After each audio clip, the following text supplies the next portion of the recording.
روزانہ ایسے اسلامی واقعات سننے کے لیے ہمارے چینل کو سبسکرائب ضرور کریں۔ امیر المومنین حضرت عمر فاروق رضی اللہ تعالی عنہ اپنی بہن کے گھر ہی میں اسلام قبول کر چکے تھے اور دل کی کیفیت بدل چکی تھی، ظلمت کے بادل چھٹ گئے تھے۔ حضرت خباب بن حارث رضی اللہ عنہ جو کہ اس وقت گھر کے اندر ہی چھپے ہوئے تھے، جب انہوں نے دیکھا کہ عمر فاروق کی زبان پر کلمہ شہادت جاری ہو چکا ہے تو آپ باہر نکلے اور حضرت عمر سے عرض کیا کہ اے عمر، اللہ کی قسم میں نے کل ہی حضور نبی کریم صلی اللہ علیہ وسلم کو یہ دعا فرماتے ہوئے سنا تھا کہ اے الہی، عمر بن خطاب اور عمر بن حسام دونوں میں سے ایک کے ذریعے دین اسلام کو تقویت پہنچا۔ اور دیکھیں، آج اللہ عز و جل نے حضور نبی کریم صلی اللہ علیہ وسلم کی دعا قبول بھی فرما لی ہے اور دین اسلام کو تمہارے ذریعے تقویت پہنچائی ہے۔ یہ سنتے ہی حضرت عمر فاروق کے قلب پر رقط طاری ہو گیا اور آپ حضرت خباب سے کہنے لگے، مجھے اسی وقت رسول اللہ صلی اللہ علیہ وسلم کی خدمت میں لے چلو۔ منقول ہے کہ اس وقت حضور صلی اللہ علیہ وسلم کوہ صفا کے نواح میں دار ارقم میں موجود تھے۔ حضرت عمر فاروق بھی دار ارقم روانہ ہو گئے۔ صحابہ اکرام نے جب آپ کو آتے دیکھا تو حضور صلی اللہ علیہ وسلم کو اس بات کی اطلاع پہنچائی۔ رسول اللہ صلی اللہ علیہ وسلم کے پیارے چچا حضرت سیدنا امیر حمزہ رضی اللہ عنہ جو کہ اس وقت حضور کے پاس موجود تھے، انہوں نے جب حضرت عمر کے آنے کی خبر سنی تو فرمایا کہ عمر کو آنے دو، اگر عمر بھلائی کے ارادے سے آیا ہے تو اس کے ساتھ بھلائی ہوگی، لیکن اگر وہ کسی برائی کا ارادہ کر کے یہاں آیا ہے تو میں اس کا سر قلم کر دوں گا۔ چنانچہ جب حضرت عمر دار ارقم میں داخل ہوئے تو حضور صلی اللہ علیہ وسلم نے ان کا دامن پکڑ لیا اور فرمایا، عمر، کیا ارادہ لے کر آئے ہو؟ حضرت عمر نے عرض کیا، یا رسول اللہ صلی اللہ علیہ وسلم، میں اسلام قبول کرنے کے لیے حاضر ہوا ہوں۔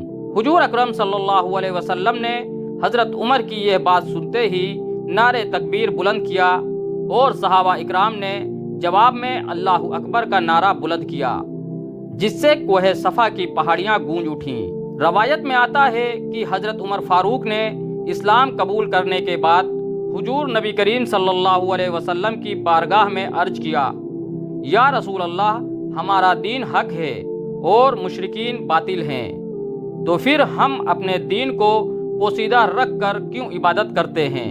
آپ مجھے اجازت دیجئے، رب کعبہ کی قسم جس نے آپ کو حق کے ساتھ مبعوث فرمایا ہے، اسلام قبول کرنے سے پہلے میں کفریہ مجلس میں بھی اعلانیہ شرکت کرتا تھا، اب میں دین اسلام کی محفل کا بھی خوب چرچا کروں گا اور دیکھوں گا کہ کس میں اتنی جرت ہے کہ وہ آپ اور صحابہ اکرام کی طرف گندی نظروں سے دیکھ سکے۔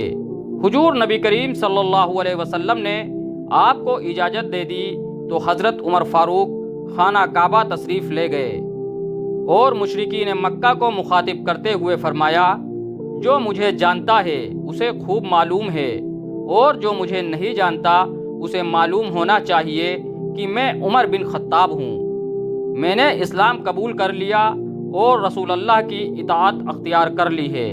میں تمہیں رسول اللہ کی اطاعت کی دعوت دیتا ہوں، اور اگر تم نے اس دعوت کو قبول کرنے میں سستی دکھائی تو جلد ہی میری تلوار تمہاری گردنوں پر ہوگی۔ پھر آپ نے خانہ کعبہ کا طواف کیا اور بلند آواز سے کلمہ طیبہ کا ورد جاری رکھا۔ حضرت عبداللہ بن مسعود رضی اللہ عنہ سے مروی ہے کہ آپ فرماتے ہیں، جب حضرت عمر فاروق نے اسلام قبول کیا تو اسلام کھل کر سامنے آ گیا اور اس کی اعلانیہ دعوت دی جانے لگی۔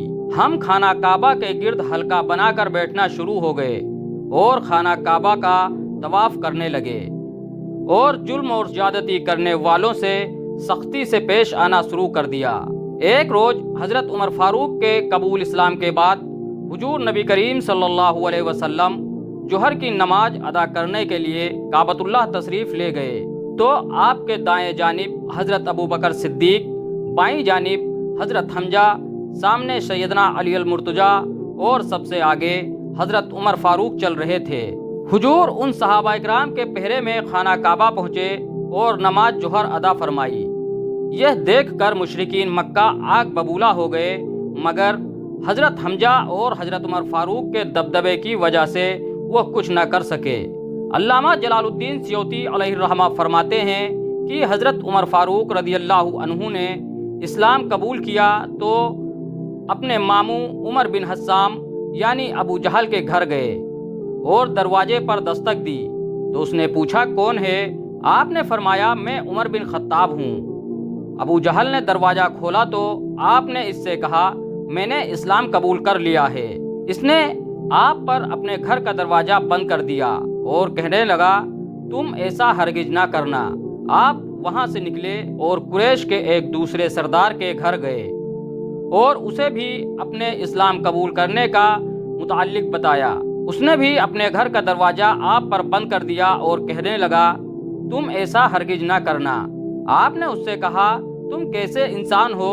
تم دوسرے مسلمانوں پر ظلم اور زیادتی کرتے ہو، ان پر ظلم کے پہاڑ توڑتے ہو، اور میں تمہیں اپنے اسلام قبول کرنے کے متعلق بتاتا ہوں، لیکن تم مجھ پر اپنے گھر کا دروازہ بند کر دیتے ہو اور مجھے کچھ نہیں کہتے۔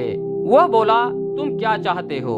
کیا تمہارا مسلمان ہونا سب پر ظاہر ہو جائے؟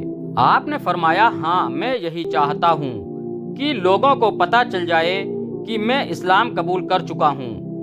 وہ بولا پھر تم خانہ کعبہ چلے جاؤ اور صحن کعبہ میں فلاں شخص کو بتاؤ کہ تم نے اسلام قبول کر لیا ہے۔ یہ سن کر حضرت سیدنا عمر فاروق رضی اللہ عنہ بیت اللہ شریف میں چلے گئے اور اس شخص کا پتہ معلوم کرنے لگے جس کے بارے میں اس سردار نے بتایا تھا۔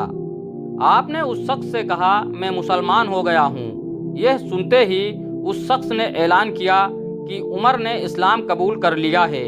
جیسے ہی اس شخص نے اعلان کیا آپ پر چاروں جانب سے مشرکین مکہ نے حملہ کر دیا اور آپ کو جدو کوب کرنے لگے۔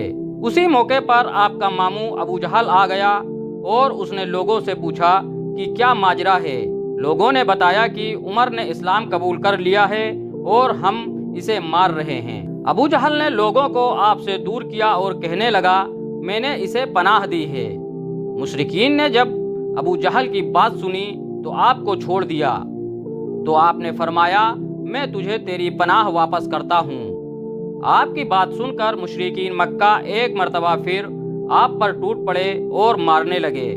دوستوں امیر المومنین حضرت سیدنا عمر فاروق رضی اللہ تعالی عنہ نے بعثت نبوی کے دوسرے برس اسلام قبول کیا۔